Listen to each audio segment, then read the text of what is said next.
Hello all, welcome to the video. നമ്മൾ IIT NIT ലൈഫിനെ കുറിച്ച് ഡിസ്കസ് ചെയ്യുന്ന ഡിഫറെൻറ്റ് ആസ്പെക്റ്റുകൾ ഡിസ്കസ് ചെയ്യുന്ന മറ്റൊരു വീഡിയോ ആണ്. മുൻപ് നമ്മൾ പ്ലേസ്മെൻറ്റ്സും അതുപോലെ തന്നെ ഫെസ്റ്റുകളും ഡിസ്കസ് ചെയ്തിട്ടുണ്ടായിരുന്നു. ഇന്ന് IIT NITസിലെ സ്പോർട്സ് കൾച്ചർ എങ്ങനെയാണ്, അവിടുത്തെ ഫെസിലിറ്റീസ്, കോമ്പറ്റീഷൻസ് എന്തൊക്കെയാണെന്നുള്ളതാണ് ഡിസ്കസ് ചെയ്യാൻ പോകുന്നത്. അപ്പം ഞാൻ IIT മദ്രാസിലാണ് പഠിച്ചത്. ഇർഷാദ് സാറിന് മുൻപും പല വീഡിയോയിൽ നിങ്ങൾ ഓൾറെഡി പരിചയപ്പെട്ടിട്ടുള്ളതാണ്. NIT കാലിക്കറ്റിലാണ് പഠിച്ചത്. അപ്പോൾ ഈ സ്പോർട്സിലേക്ക് വരുന്ന സമയത്ത് ആസ് എ സ്റ്റുഡൻറ്റ് IITയിൽ പോയിരുന്ന സമയത്ത് വളരെ ചെറുതായിട്ടാണ് എൻ്റെ ഒരു ഇൻവോൾവ്മെൻറ്റ് സ്പോർട്സിൽ ഉണ്ടായിരുന്നുള്ളൂ. പക്ഷേ ഇർഷാദ് സാർ കുറച്ചും കൂടെ ഒരുപാട് കോമ്പറ്റീഷൻസിലൊക്കെ പങ്കെടുത്ത് വിജയിച്ച് പല ടീമിനൊക്കെ ലീഡ് ചെയ്തിട്ടുള്ള ആളും കൂടെയാണ്. അപ്പോൾ ഒരുപാട് എക്സ്പീരിയൻസ് ഷെയർ ചെയ്യാൻ കൂടെ ഉണ്ടായിരിക്കും. വീഡിയോ മുഴുവനായിട്ടും കാണുക. അപ്പോൾ ആദ്യമായിട്ട് നമുക്ക് ഡിസ്കസ് ചെയ്യാനുള്ളത് IITസിലെയും അതുപോലെ തന്നെ NITസിലെയും ഈ സ്പോർട്സ് എന്താ പറയുക കോമ്പറ്റീഷൻസ് എങ്ങനെ വർക്ക് ചെയ്യുന്നു എന്നുള്ളതാണ്. അപ്പോൾ IITസിലെ കാര്യം എടുക്കുകയാണെന്നുണ്ടെങ്കിൽ IITസിൽ ഒരുപാട് ഹോസ്റ്റൽസ് ഉണ്ട്. ഇപ്പോൾ IIT മദ്രാസിൽ ഞാൻ പഠിച്ച സമയത്ത് 17 ഹോസ്റ്റൽസ് ഉണ്ടായിരുന്നു. ഇപ്പം കൂടിയിട്ടുണ്ട്, 20 എങ്ങാണ്ടായിട്ടുണ്ട്.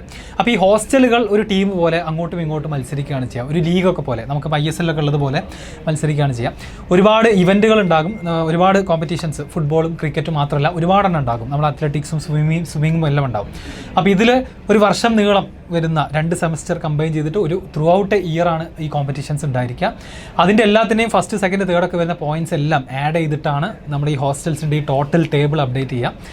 And end of the year ഏത് ഹോസ്റ്റലാണ് അൾട്ടിമേറ്റ്ലി വിന്നേഴ്സ് ആയിട്ടുള്ളത്. നമുക്ക് അതിനൊരു കപ്പിനൊരു പേരൊക്കെ ഉണ്ടായിരുന്നു. ഷ്രോയിറ്റർ എന്നാണ് വിളിച്ചിട്ടുണ്ടായിരുന്നത്. IIT മദ്രാസിലെ സ്പോർട്സ് കോമ്പറ്റീഷൻ കപ്പിൻ്റെ പേര് അതായിരുന്നു. അതൊരു ഹോസ്റ്റൽ വിൻ ചെയ്യുകയാണ് ചെയ്യുക. അപ്പോൾ ഇതിലേക്ക് ഓരോ ഹോസ്റ്റലിൽ നിന്നും ഓരോ സ്പോർട്സിൽ താല്പര്യമുള്ള കുട്ടികൾ രജിസ്റ്റർ ചെയ്യുന്നു, പ്രാക്ടീസ് ചെയ്യുന്നു, സെലക്ഷൻ കിട്ടുന്നു, അങ്ങനെ പങ്കെടുക്കുകയാണ് ചെയ്യുക. അപ്പോൾ ഞാൻ പങ്കെടുത്തിട്ടുണ്ടായിരുന്നത് ഫുട്ബോൾ ടീമിൽ മാത്രമാണ്. അതായത് എൻ്റെ ഹോസ്റ്റലിൽ ഞാൻ ഫസ്റ്റ് ഇയർ, സെക്കൻഡ് ഇയർ ഒക്കെ ആയിരുന്ന സമയത്ത്, തേർഡ് ഇയർ ഒക്കെ ആയിരുന്ന സമയത്ത് നല്ല പ്ലേയേഴ്സ് ഉണ്ടായിരുന്നു. പിന്നെ ഫോർത്ത് ഇയർ, ഫിഫ്ത്ത് ഇയറിലൊക്കെ എത്തിയ സമയത്ത് ടീമിലുള്ള നല്ല പ്ലേയേഴ്സൊക്കെ ഗ്രാജുവേറ്റ് ചെയ്ത് പോയി. അങ്ങനെ ടീമിൽ ആളില്ലാതായി. ആ സമയത്താണ് ഫുട്ബോൾ ടീമിൽ കളിക്കാൻ എനിക്കൊരു അവസരം ഉണ്ടായിരുന്നത്. അതാണ് എൻ്റെ ഒരു എക്സ്പീരിയൻസ്. പിന്നെ അപ്പോൾ അത് അങ്ങനെയാണ് IITs വർക്ക് ചെയ്യുന്നത്. അതിനുശേഷം പിന്നെ അടുത്തൊരു ലെവൽ എന്ന് പറഞ്ഞാൽ ഇൻ്റർ IIT കോമ്പറ്റീഷൻസ് ആണ്. അത് ആക്ച്വലി ഭയങ്കര അടിപൊളിയാണ്. ഓരോ IITസിലെയും സ്പോർട്സ് ഇൻഫ്രാസ്ട്രക്ചർ വളരെ വലുതാണ്.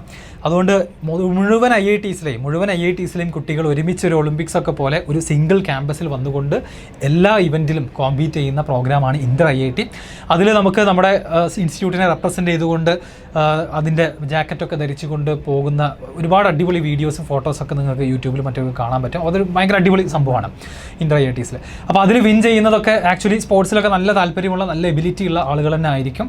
അങ്ങനെയാണ് IITസിലെ ഒരു സ്പോർട്സ് ഇവൻറ്റുകളുടെ ഒരു സമ്മറി എന്ന് പറയുന്നത്. NITസിൽ അപ്പോൾ എങ്ങനെയാണ് ഇത് വർക്ക് ചെയ്യുന്നത്? NITസിലും ഇങ്ങനെ തന്നെയാണ്. ആൻഡ് നമ്മൾ ഈ സ്പോർട്സ് എന്നൊക്കെ പറയുമ്പോൾ 1-2 ഗെയിംസ്, ക്രിക്കറ്റ്, ഫുട്ബോളിൽ ഒതുങ്ങുന്ന ഗെയിംസ് ഒന്നുമല്ല. നമ്മൾക്ക് ക്രിക്കറ്റ് ഉണ്ട് അവിടെ NIT IITസിൽ, football, volleyball, basketball, lawn tennis, table tennis, chess, hockey, swimming, badminton, power lifting, weight lifting, body building, almost നമ്മുടെ ഒളിമ്പിക്സിൽ പറയുന്ന ഏറെക്കുറെ 16 to 18 ഗെയിംസോളം നമുക്ക് ഉണ്ടാവും IIT NITസിൽ. പിന്നെ നിങ്ങൾ പറഞ്ഞ പോലെ ഇന്റർ ഹോസ്റ്റൽ കോമ്പറ്റീഷൻസ് NITസിൽ കുറവാണ്. കാരണം NITസിൽ ഞങ്ങൾ കൂടുതലും ഇന്റർ ഡിപ്പാർട്ട്മെന്റൽ കോമ്പറ്റീഷൻസ് ആണ് നടക്കുക. കാരണം ഞാൻ NIT കാലിക്കറ്റിലാണ് പഠിച്ചത്. അവിടെ ഡിപ്പാർട്ട്മെന്റ് കൂടുതലാണ്. നമുക്കൊരു 13 ഡിപ്പാർട്ട്മെന്റോളം വരുന്നുണ്ട്. അതുകൊണ്ട് ഇന്റർ ഡിപ്പാർട്ട്മെന്റ് കോമ്പറ്റീഷൻ ആണ് നടക്കുന്നത്. 1 year ലോങ് ആയി ഇങ്ങനെ നടന്നു പോകും. ഇത്രയും എല്ലാത്തിനും ഗെയിംസ് ഉണ്ടാവും. ഓക്കെ, അപ്പോൾ അതിനാദ്യം സെലക്ഷൻ ഉണ്ടാവും, അതിൻ്റെ പ്രാക്ടീസ് ഉണ്ടാവും, അതനുസരിച്ച് ഇങ്ങനെ നടന്നു പോകും. ഇനി ഇതല്ലാത്ത നമുക്ക് വരുന്ന കോമ്പറ്റീഷൻ എന്ന് പറഞ്ഞാൽ ഇന്റർ NIT കോമ്പറ്റീഷൻസ് ആണ്. അത് നമ്മൾ ഷെഫർ സാർ പറഞ്ഞു, IITസിലാണെങ്കിൽ ഇന്റർ IIT കോമ്പറ്റീഷന് എല്ലാ ഗെയിംസും ഒറ്റൊരു സ്ഥലത്ത് വെച്ചായിരിക്കും ഹോസ്റ്റ് ചെയ്യണത്. അങ്ങനെ ആയിരിക്കും ഒരു വിന്നറിനെ ഡിസൈഡ് ചെയ്യണത്. പക്ഷേ ഇന്റർ NIT എന്ന് പറഞ്ഞാൽ മേ ബി ചിലപ്പോൾ NIT കാലിക്കറ്റ് ഫുട്ബോൾ ഹോസ്റ്റ് ചെയ്യും ഈ വർഷം. അതൊരു ജൂലൈയിലാണെങ്കിൽ ഒരു 2 മാസം കഴിഞ്ഞ് ഒരു നവംബർ ഒക്കെ ആകുമ്പോൾ അടുത്ത് ക്രിക്കറ്റ് ചിലപ്പോൾ NIT സൂറത്കലായിരിക്കും ഹോസ്റ്റ് ചെയ്യണത്. അതുപോലെ 16 ഗെയിംസ് ഡിഫറെന്റ് NITs ഹോസ്റ്റ് ചെയ്യും. ഇത് വെച്ച ഗുണം എന്ന് പറഞ്ഞാൽ നമുക്ക് ഡിഫറെന്റ് NITs എന്ത് ചെയ്യാം, വിസിറ്റ് ചെയ്യാൻ പറ്റും, കുറച്ചുകൂടി നെറ്റ്വർക്കിംഗ് ചെയ്യാൻ പറ്റും. നമുക്ക് വേറെ NITs ആയി ഇന്റർ IIT ആണെങ്കിലും അങ്ങനെ തന്നെ, പക്ഷെ സെയിം വെന്യൂ ആയിരിക്കും. ഓക്കെ, അപ്പോൾ ഈ 16 കോമ്പറ്റീഷൻസ് അല്ലെങ്കിൽ 16 സ്പോർട്സ് ഗെയിമുകൾ അല്ലെങ്കിൽ 18ഓ 20ഓളം ഉണ്ട് പല ഇൻസ്റ്റിറ്റ്യൂട്ടുകളിൽ. അതിൽ ഞാൻ ആദ്യം പറഞ്ഞ ഒരു കാര്യം, ഏതിലൊക്കെ പങ്കെടുത്തിട്ടുണ്ടായിരുന്നു, ഏതിലൊക്കെ മെഡൽ കിട്ടിയിട്ടുണ്ടായിരുന്നു?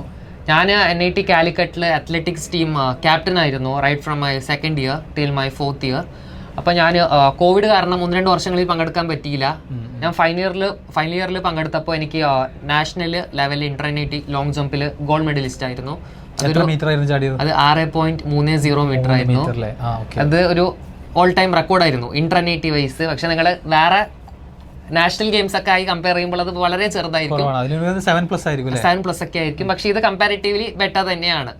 ഓക്കെ, അപ്പോൾ നമുക്ക് ഒരുപാട് ഓപ്പർച്യൂണിറ്റീസ് ഉണ്ട്. ആൻഡ് ഈ പറയുന്ന നമ്മൾ NIT നമ്മൾ NITനെ റെപ്രസെൻറ്റ് ചെയ്ത് പോകുമ്പോൾ നമുക്ക് ഇൻസ്റ്റിറ്റ്യൂട്ടില്ലേ, നമുക്ക് DAT അതായത് ഡെയിലി അലവൻസ്, പിന്നെ ട്രാവൽ അലവൻസ് തരും, പിന്നെ നമുക്ക് 2 pairs ഓഫ് ഷൂസ് തരും, ട്രാക്ക് സൂട്ട് ഉണ്ടാവും, JCs ഉണ്ടാവും. അപ്പോൾ ഇത്രയും അലവൻസസ് നമുക്ക് തരുന്നുണ്ട്.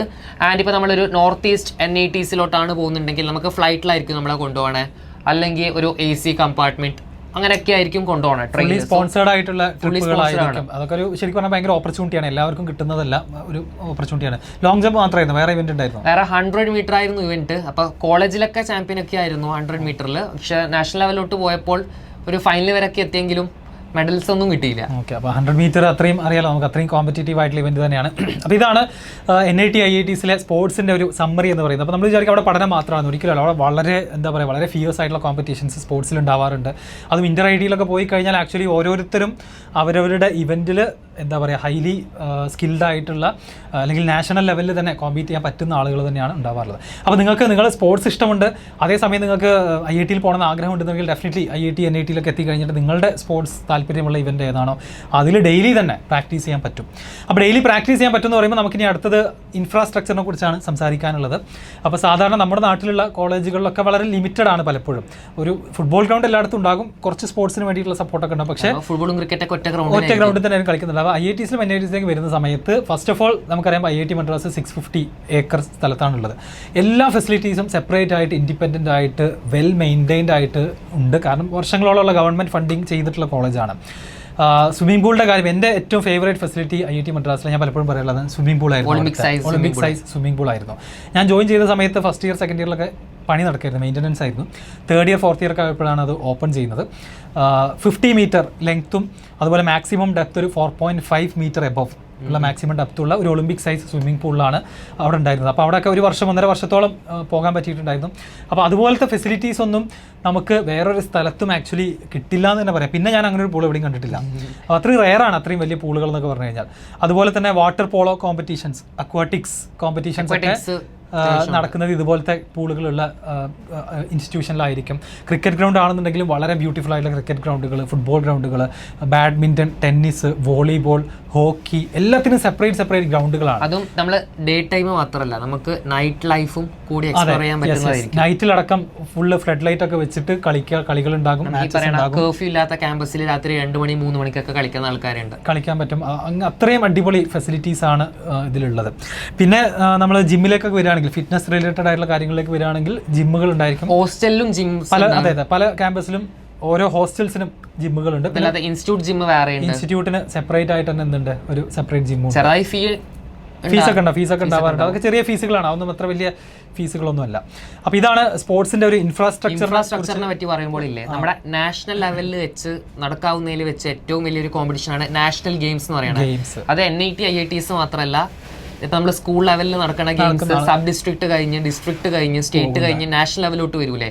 അവർ ഇപ്പോൾ ഈ വലിയ വലിയ അത്ലറ്റ്സ്, ഇപ്പോൾ ഈ പറയുന്ന നീരജ് ചോപ്ര ഒക്കെ പറയുകയാണെങ്കിലും പണ്ടൊക്കെ നാഷണൽ ഗെയിംസ് കളിച്ച ആൾക്കാരാണ്. അതായത് ഒരു സ്റ്റേറ്റിനെ റെപ്രസെന്റ് ചെയ്ത് വരുന്ന ടോപ്പ് അത്ലീറ്റ്സ് പങ്കെടുക്കുന്ന നാഷണൽ ഓൾ ഇന്ത്യ ലെവലിൽ നടക്കുന്ന കോമ്പറ്റീഷൻ. 2022 ഈ പറയുന്ന നാഷണൽ ഗെയിംസ് ഹോസ്റ്റ് ചെയ്ത് IIT ഗാന്ധിനഗർ ഗുജറാത്തിൽ. സോ അത്രയും ഒരു ഇൻഫ്രാസ്ട്രക്ചർ ഉള്ളതുകൊണ്ടാണ്, അത്രയും സ്ഥലം ഉള്ളതുകൊണ്ടാണ്, ഇത്രയും ആളുകളെ അക്കോമഡേറ്റ് ചെയ്യാൻ പറ്റണം, അവർക്കെല്ലാം പാർട്ടിസിപ്പേറ്റ് ചെയ്യാൻ പറ്റണം. അപ്പോൾ ആ ഒരു ഇൻഫ്രാസ്ട്രക്ചറിന്റെ സ്ട്രെങ്ത് തന്നെയാണ് ആ ഒരു എക്സാമ്പിൾ കാണിക്കുന്നത്. അപ്പോൾ പലപ്പോഴും എന്തുകൊണ്ട് IITയിൽ പോകുന്നു, അവിടുന്ന് ഒരു ഡിഗ്രി കിട്ടുന്നു, ഒരു ജോലി കിട്ടുന്നു, ഒരു നല്ല സാലറിയുള്ള ജോലി കിട്ടുന്നു എന്നുള്ളത് ശരിക്കും പറഞ്ഞാൽ ഒരു വൺ ഓഫ് ദ റീസൺസ് ആണ്. ഈ പറയുന്ന പോലെ അവിടുത്തെ ഫെസിലിറ്റീസും അവിടുത്തെ ഓപ്പർച്യൂണിറ്റീസും ഇങ്ങനെ നമ്മൾ എക്സ്പ്ലോർ ചെയ്യാൻ തുടങ്ങി കഴിഞ്ഞാൽ ഒരുപാട്. സെൻട്രൽ ഗവൺമെന്റ് സ്പോൺസറാണ്. ഇപ്പം ഞാൻ NIT കാലിക്കറ്റിൽ സ്പോർട്സ് സെക്രട്ടറി ആയിരുന്നു. അപ്പോൾ ഒരു വർഷം നമ്മൾ സ്പോർട്സിന് വേണ്ടി മാത്രം യൂസ് ചെയ്യുന്ന ബഡ്ജറ്റ് എന്ന് പറഞ്ഞാൽ അറൌണ്ട് 1.5 crore വരും. ക്യാമ്പസിൽ ഒരു വർഷത്തേക്ക് 1.5 crore എന്ന് പറഞ്ഞാൽ ഈ പറയുന്ന ഇന്റർ ഡിപ്പാർട്ട്മെന്റ് കോമ്പറ്റീഷനും ഇന്റർനെറ്റ് ടൂർണമെന്റിന്റെയും ചെലവാണ് ഇത്. കാരണം അറൌണ്ട് 250 സ്റ്റുഡൻസ് ട്രാവൽ ചെയ്യും ഓൾ ഓവർ ഇന്ത്യ. അപ്പോൾ അവരുടെ JCയും കാര്യങ്ങളും ഒക്കെ കൂട്ടി അറൌണ്ട് അത്രയും നമുക്ക് അലവൻസ് ആയി കിട്ടുന്നുണ്ട്. So which is A great thing. അതുപോലെ പിന്നെ കോളേജിൻ്റെ ഉള്ളിൽ തന്നെ ഈ പറയുന്ന ബഡ്ജറ്റിൽ ഈ ഓരോ ഫെസിലിറ്റീസ് ഇമ്പ്രൂവ് ചെയ്യാനും പുതിയ ഫെസിലിറ്റീസ് ആഡ് ചെയ്യാനുള്ള ഓരോ വർഷവും സെപ്പറേറ്റ് അത് വേറെ തന്നെ ഫണ്ടാണ്. അത് DOC എന്ന് പറയുന്ന ഒരു ഫണ്ട് ഉണ്ട്, ഡിപ്പാർട്ട്മെന്റൽ ഓപ്പറേഷണൽ ചാർജ്. അത് വെച്ച് വേറെ ഫണ്ട് ഉണ്ട്. അതല്ലാത്ത ഇന്റർനെറ്റിക്ക് വേണ്ടി DN സ്റ്റുഡൻസ് വെൽഫെയർ ഫണ്ട്, അങ്ങനെ ഒരുപാട് ഫണ്ടുകൾ, നമുക്ക് ഒരുപാട് ഓപ്പർച്യൂണിറ്റീസ് ഉണ്ട്. നമ്മൾ കൈ നായി ഒന്നും എന്ത് ചെയ്യേണ്ട സ്പെൻഡ് ചെയ്യേണ്ട ആവശ്യമില്ല വരില്ല. ഈ വലിയ വലിയ കോമ്പറ്റീഷൻസിൽ പോകാനടക്കം എന്താണ് നമ്മുടെ ഇൻസ്റ്റിറ്റ്യൂട്ടുകൾ സ്പോൺസർ ചെയ്തിട്ടാണ് കൊണ്ടുപോവുക. അതുപോലെ തന്നെ പിന്നെ മറ്റൊരു ആസ്പെക്റ്റുള്ള എന്താണെന്ന് വെച്ച് കഴിഞ്ഞാൽ ഇപ്പം സ്പോർട്സിൽ ഇപ്പോൾ നമ്മുടെ 10th കഴിഞ്ഞിട്ട് +1 +2 പല കുട്ടികളും സ്പോർട്സും ആർട്സും ഒക്കെ ഒന്ന് കുറയ്ക്കും. JEE നീറ്റിനൊക്കെ പ്രിപ്പയർ ചെയ്യുന്ന സ്റ്റുഡൻസ് ആണെന്നുണ്ടെങ്കിൽ സ്പോർട്സും ആർട്സും ഒക്കെ ഒന്ന് കുറയ്ക്കും. ഇന്റഗ്രേറ്റഡ് സ്കൂളിലൊക്കെ സ്കൂളിൽ പോകുന്നൊക്കെ സ്വാഭാവികമായിട്ടും കുറയും. നമ്മൾ അക്കാഡമിക്സിന് വേണ്ടി കൂടുതൽ സമയം ചിലവഴിക്കുമ്പോൾ സ്പോർട്സ് കുറയും. അപ്പോൾ അങ്ങനത്തെ ആളുകൾ പിന്നെ അവർ IITസിൽ എത്തിക്കഴിഞ്ഞിട്ട് അവർക്ക് പിന്നെയും പഴയ ആ ഒരു ലെവലിലേക്കൊക്കെ നമുക്കൊരു മസിൽ മെമ്മറി എന്ന് പറയുന്ന ഒരു സംഭവം ഉണ്ടല്ലോ, അതുകൊണ്ട് തിരിച്ചെത്താൻ പറ്റും.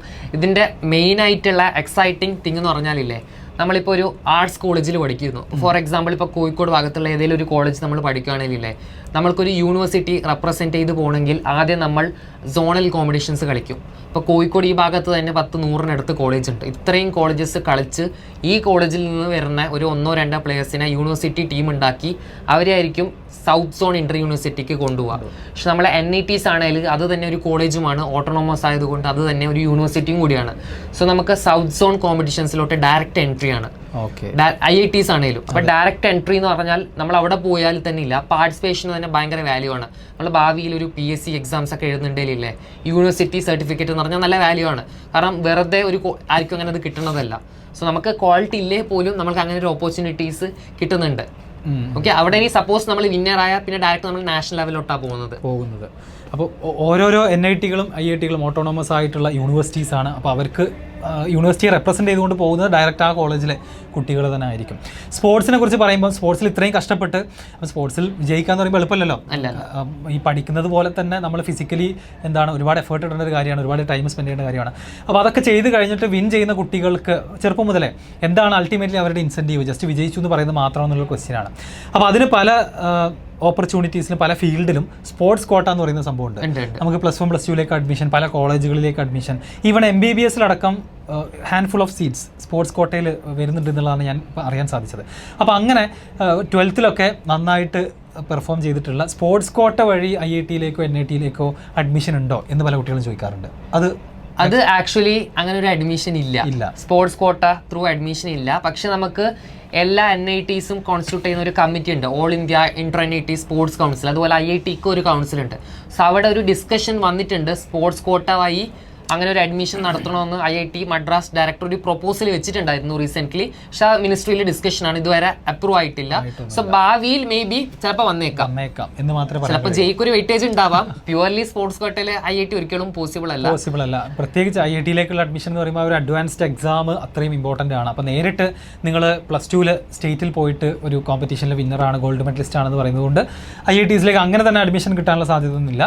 മേ ബി സ്പോർട്സിന് എന്തെങ്കിലും ഒരു വെയിറ്റേജ് ഒക്കെ ഭാവിയിൽ വന്നേക്കാം എന്ന് മാത്രമാണ് നമുക്ക്. പിന്നെ വേറൊരു സ്കോപ്പ് എന്ന് പറഞ്ഞാൽ നമ്മൾ നല്ലോണം കുറച്ചുകൂടി ആപ്റ്റിറ്റ്യൂഡ് സ്കില്ല് ഉണ്ടാവും, നമ്മൾ JEE ഒക്കെ സ്കില്ല് ക്ലിയർ ചെയ്യുന്ന ആൾക്കാർക്ക്. അപ്പോൾ നമ്മൾ IIT NITസിലോട്ട് എത്തിയാൽ ഇവിടെയൊക്കെ NCC ഉണ്ട്. ഞാൻ എൻ്റെ ഒരു NCC കാഡറ്റ് ആയിരുന്നു. അപ്പോൾ നമുക്കറിയാം എയർഫോഴ്സ് ഉണ്ട്, നേവി ഉണ്ട്, ആർമി ഉണ്ട്. ഇവർക്കൊക്കെ NCC ഉണ്ട്, naval NCC, air force NCC, army NCC. അപ്പോൾ ഓരോ IIT NITസിൽ ഈ പറയുന്ന NCC ഉണ്ട്. അപ്പോൾ നമ്മൾ അവിടെ 3 years NCCയിൽ എൻറോൾ ചെയ്ത് കഴിഞ്ഞാലില്ലേ, 3 years കഴിയുമ്പോൾ നമ്മൾക്ക് NCC C സർട്ടിഫിക്കറ്റ് കിട്ടും. അത് കിട്ടിക്കഴിഞ്ഞാൽ നമുക്ക് ആർമി, എയർഫോഴ്സ് അല്ലെങ്കിൽ ആർമിയിലെ ഡയറക്റ്റ് റിക്രൂട്ട്മെൻ്റ് ആണ്, ഡയറക്റ്റ് SSBയിലോട്ട് പോകാം. നമ്മൾക്ക് AFCAT പോലത്തെ ഒരു എക്സാം എഴുതേണ്ട ആവശ്യമില്ല. ഓക്കെ, അപ്പോൾ ഈ NCCയിലോട്ടുള്ള സെലക്ഷൻ എങ്ങനെയാണ്? ഈ പറയുന്ന NIT IITയിലോട്ട് നമ്മൾ JEE ഒക്കെ എഴുതി ക്ലിയർ ചെയ്ത് വന്നാൽ ഫസ്റ്റ് ഇയർ നമുക്കൊരു ടെസ്റ്റ് നടത്തും, ഒരു ആപ്റ്റിറ്റ്യൂഡ് ടെസ്റ്റും ഒരു ഇൻ്റർവ്യൂവും പിന്നെ ഒരു ഫിസിക്കൽ ടെസ്റ്റും. ഇത് നമ്മൾ വെല്ലായി പെർഫോം ചെയ്ത് കഴിഞ്ഞാൽ ഡെഫിനറ്റ്ലി നിങ്ങൾ വിചാരിക്കേണ്ട ഈ പറയണ നമ്മൾ ആർമി എയർഫോഴ്സിൽ വെടിവെക്കാനായി പോകുന്നതെന്ന്. അതല്ല, ഇവിടെയൊക്കെ ടെക്നിക്കൽ പോസ്റ്റ് ഉണ്ട്, എഞ്ചിനീയേഴ്സ് പോസ്റ്റ് ഉണ്ട്. അത് നമുക്ക് ഡയറക്റ്റ്ലി കിട്ടാനുള്ള ഒരു എളുപ്പമാർഗ്ഗമാണ്. നിങ്ങൾക്കൊരു സ്പോർട്സ് എബിലിറ്റി ഉണ്ട്, നിങ്ങളൊരു IITയിലും എത്തിപ്പെട്ടാൽ നിങ്ങൾക്ക് ഡെഫിനറ്റ്ലി ഈ പറയണ ഇന്ത്യൻ ഡിഫൻസിൽ നിങ്ങൾക്ക് കയറി പറ്റാൻ പറ്റും. അപ്പോൾ അതും അഗെയിൻ ഓപ്പർച്യൂണിറ്റീസ് തന്നെയാണ് കാണിച്ചു തരുന്നത്. റൈറ്റ്, അപ്പം ഇതാണ് സ്പോർട്സ് റിലേറ്റഡ് ആയിട്ട് IITസിലും NITസിലും സംഭവിക്കുന്ന കാര്യങ്ങൾ. അപ്പോൾ അതിൽ നമ്മളിപ്പോൾ പറഞ്ഞ പോലെ തന്നെ സമ്മറൈസ് ചെയ്യുകയാണെന്നുണ്ടെങ്കിൽ അവിടുത്തെ ഇൻഫ്രാസ്ട്രക്ചർ, അവിടുത്തെ ഈ പറയുന്ന കോമ്പറ്റീഷൻ, അലവൻസസ്, അതുപോലെ Inter NIT competition, Inter IIT competition എന്നൊക്കെ പറയുന്നത് ആക്ച്വലി ഒരു നാഷണൽ ലെവലിൽ തന്നെ നടക്കുന്ന സംഭവമാണ്. അത് ഈവൺ എനിക്ക് തോന്നുന്നില്ല കേരളത്തിൽ നമ്മളൊരു നോർമൽ കോളേജിൽ നിന്ന് ജോയിൻ ചെയ്താൽ ആ ലെവലിലുള്ള ഒരു കോമ്പറ്റീഷനിലൊന്നും കിട്ടൂല. ഇനി നാഷണൽ ലെവലാണെന്ന് പോലും ഇല്ലേ, ചില NITസിലൊക്കെ അല്ലേ NRIs വന്ന് പഠിക്കുന്നുണ്ട്, അതായത് ആഫ്രിക്ക എന്നൊക്കെ ആൾക്കാർ വന്ന് പഠിക്കുന്നുണ്ട്. സോ അവരൊക്കെ ഇന്റർ NIT കോമ്പറ്റീഷൻസിൽ പങ്കെടുക്കും. സോ അവരുടെ കൂടെ ഒക്കെ ഈ കോമ്പീറ്റ് ചെയ്യാൻ പറ്റുന്ന അവർ തന്നെ ആയിരിക്കും ഓഫ് കോഴ്സ് വിന്നേഴ്സ്. പക്ഷെ അത് നല്ലൊരു ഓപ്പർച്യൂണിറ്റിയാണ്. നാഷണൽസ്. പിന്നെ നമ്മുടെ നെറ്റ്വർക്കിൽ നിന്നൊക്കെ പറഞ്ഞാൽ ഒരു ഇന്റർ NIT പോയാൽ ഓൾമോസ്റ്റ് 31 NITs ഉണ്ട്. അത് നല്ലൊരു നെറ്റ്വർക്കാണ് നമുക്ക് കിട്ടുന്നത്. അത്രയും ആളുകളെ പരിചയപ്പെടാം. ഓൾ ഓവർ ഇന്ത്യ നമുക്ക് എന്താണ് പരിചയമുള്ള സ്പോർട്സിന് വേണ്ടി മാത്രമല്ല, പിന്നീട് ഒരു പ്ലേസ്മെന്റ് ആണെങ്കിലോ ഒരു ഹയർ സ്റ്റഡീസ് ആണെങ്കിലോ will be having some connections with each other.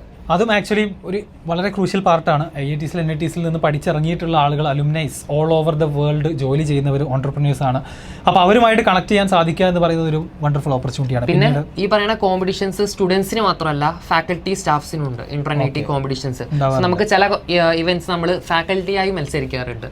So അതൊക്കെ നല്ലൊരു എക്സ്പോഷർ ആണ്. ഈ പറയുന്ന IITയുടെ ആ ഒരു അറ്റ്മോസ്ഫിയറിൽ നിന്ന് ഇങ്ങനെ നമ്മൾ ഫാക്കൽറ്റിയായി ഇന്ററാക്ട് ചെയ്യുന്നത്. സോ ഫൈനലി പറയാനുള്ളത് എന്താണെന്ന് വെച്ച് കഴിഞ്ഞാൽ ഈ സ്പോർട്സിൻ്റെയും അതുപോലെ തന്നെ നേരത്തെ നമ്മൾ പ്രീവിയസ് വീഡിയോയിൽ പറഞ്ഞ ഫെസ്റ്റുകളുടെയൊക്കെ ആ ഒരു സ്പിരിറ്റൊക്കെ കംപ്ലീറ്റ് ആയിട്ട് കോളേജിലുണ്ടാകും. എനിക്ക് തോന്നുന്നത് ലാക്ക് ചെയ്യുന്നൊരു കാര്യം IITസിൻ്റെ സ്പെഷ്യലായിട്ട് എടുത്ത് പറയുകയാണെന്നുണ്ടെങ്കിൽ നമ്മുടെ കേരളത്തിലുള്ള മറ്റ് കോളേജസായിട്ട് കമ്പയർ ചെയ്യുന്ന സമയത്ത് പൊളിറ്റിക്സും അതിൻ്റെ ഒരു ഇൻഫ്ലുവൻസ് ഒക്കെ എന്താണ് കുറച്ചുകൂടെ ലാക്ക് ചെയ്യുന്നതായിട്ട് തോന്നിയിട്ടുണ്ട്. പക്ഷേ എന്നാൽ ബാക്കിയുള്ള സ്പോർട്സ്, ആർട്സ് അതുപോലെ തന്നെ മറ്റ് ഫെസ്റ്റുകളൊക്കെ ഡബിൾ സ്ട്രോങ് ആയിട്ടാണ് ആക്ച്വലി നടക്കാറുള്ളത്. ഇൻഫ്രാസ്ട്രക്ചർ നോക്കുകയാണെന്നുണ്ടെങ്കിലും ആ കോമ്പറ്റീഷൻ്റെ ഒരു ഇൻറ്റൻസിറ്റി നോക്കുകയാണെന്നുണ്ടെങ്കിലും അടിപൊളിയായിട്ട് തന്നെ നടക്കാറുണ്ട്. പിന്നെ നിങ്ങൾക്ക് താല്പര്യമുള്ള സ്പോർട്ട് ഏതാണോ ഡെഫിനറ്റ്ലി അതിൽ പെർസ്യൂ ചെയ്യാൻ ആഫ്റ്റർ +2 2 വർഷത്തെ ചെറിയൊരു ഗ്യാപ്പ് വന്നാൽ പോലും അഡ്മിഷൻ നേടിക്കഴിഞ്ഞിട്ട് ആ ഫിറ്റ്നസ്സിലേക്കൊക്കെ തിരിച്ചു വന്നുകൊണ്ട് നാഷണൽ ലെവലിലൊക്കെ പോയി പങ്കെടുക്കാനുള്ള ഓപ്പർച്യൂണിറ്റീസ് ഉണ്ടായിരിക്കും. സോ നമ്മൾ ഇന്നത്തെ സീരീസിൽ ഇതാണ് ഉദ്ദേശിക്കുന്നത്. നമുക്ക് വേണമെങ്കിൽ അടുത്ത സീരീസിലില്ലേ ഈ പറയുന്ന IIT NITസിൽ പഠിച്ച സെലിബ്രിറ്റീസ് ആരൊക്കെ സ്പോർട്സിൽ മെച്ചപ്പെട്ടിട്ടുണ്ട്, അതുപോലെ പൊളിറ്റിക്സിലേക്ക് എത്തിയ ആളുകൾ, മൂവീസിലേക്ക് പോയ മൂവീസിൽ, അപ്പൊ അതിനെ പറ്റിയൊക്കെ നമുക്കൊരു വീഡിയോ ചെയ്യാം. അലുമിനൈസ് IIT NITസിൽ നിന്ന് പുറത്തിറങ്ങിയിട്ടുള്ള alumni all over the world pure corporate അല്ലാത്ത കംപ്ലീറ്റ്ലി അവർ കരിയർ പാത്ത് ചേഞ്ച് ചെയ്തിട്ടുണ്ട്. അതിനെ പറ്റി നമുക്കൊരു വീഡിയോ ചെയ്യാം. വേറെ എന്തെങ്കിലും ഡൗട്ട് ഉണ്ടെങ്കിൽ നിങ്ങൾക്ക് കമന്റ് ബോക്സിൽ. എല്ലാവർക്കും വീഡിയോ ഇഷ്ടപ്പെട്ടു എന്ന് വിചാരിക്കുന്നു. ഒരുപാട് ആളുകൾ ചോദിച്ചിട്ടുള്ള ഒരു ആസ്പെക്ട് ആയിരുന്നു ഇത്. നിങ്ങളുടെ അഭിപ്രായങ്ങൾ ഡെഫിനറ്റ്ലി കമന്റ് ബോക്സിൽ അറിയിക്കുക. ആൻഡ് ഫൈനലി ഇതുപോലത്തെ IIT NIT റിലേറ്റഡ് ആയിട്ടുള്ള വീഡിയോസും മറ്റും കാണണമെന്നുണ്ടെങ്കിൽ നമ്മുടെ ചാനൽ സബ്സ്ക്രൈബ് ചെയ്യുക. ആൻഡ് നിങ്ങളുടെ സജഷൻസ് ഇതുപോലത്തെ ഏതൊക്കെ വീഡിയോസ് വേണം എന്നുള്ളതും ഡെഫിനറ്റ്ലി എല്ലാവരും സജസ്റ്റ് ചെയ്യാം.